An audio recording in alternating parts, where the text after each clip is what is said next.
Не датум за почнување преговори во јуни, ами одлука за можно започнување на предпристапниот период. Власта е веќе подготвена за ладен туш од Брисел. Вице-премиерот Бујар Османи, представувајќи ги деновите на Европската Унија, се обиде да порача дека во следните 20 дена ќе живееме во духот на европските вредности, индиректно потврдувајќи несигурноста дека можно е земјава да добие уште еден извештај без никаков датум. Веќе влегуваме во последните 20 дена пред објавувањето на овогодинешниот извештај на Европската комисија, кој што очекуваме дека биде извештајот, односно тој извештај врз основа на кој ќе добиеме одлука за започнување на преговори со Европската Унија во јуни. Овој пат ќе биде поважно каков ќе биде процесот, отколку кој ќе биде исходот, и мислам дека можеме да бидеме задоволни и со процесот и со исходот. Во петок Османи ќе го има последното свое обраќање во Европската комисија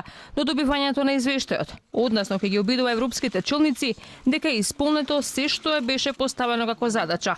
Инаку ниту соседите во регионот не се оптимисти дека земјава би обезбедила членство во големото семејство до 2025 година. Единствен позитивен сигнал очекуваат за Црна Гора, а за Македонија ќе речат дека се позитивен пример за добрите односи. Сепак српските експерти најавуваат дека земјава ќе мора да потпише спогодба и со Србија за заеднички настап за европската перспектива. Знаеме дека тоа нема да се случи преку ноќ.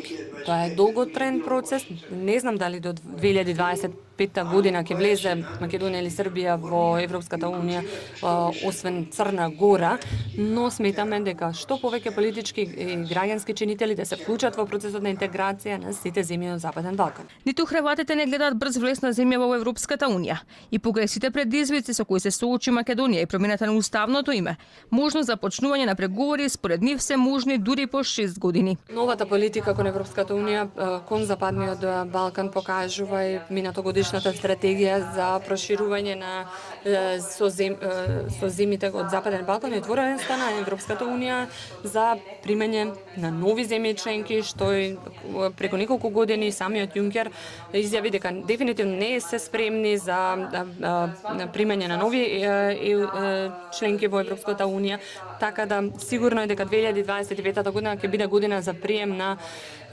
Република Северна Македонија во европското семејство. Неодамна на самитот во Берлин и францускиот претседател Макрон и германската канцеларка Меркел му порачаа на премиерот Заев дека земјите од Западен Балкан нема зошто да се надеваат на брз влез во Европската Унија, бидејќи ќе мораат прво да ги следат домашните проблеми.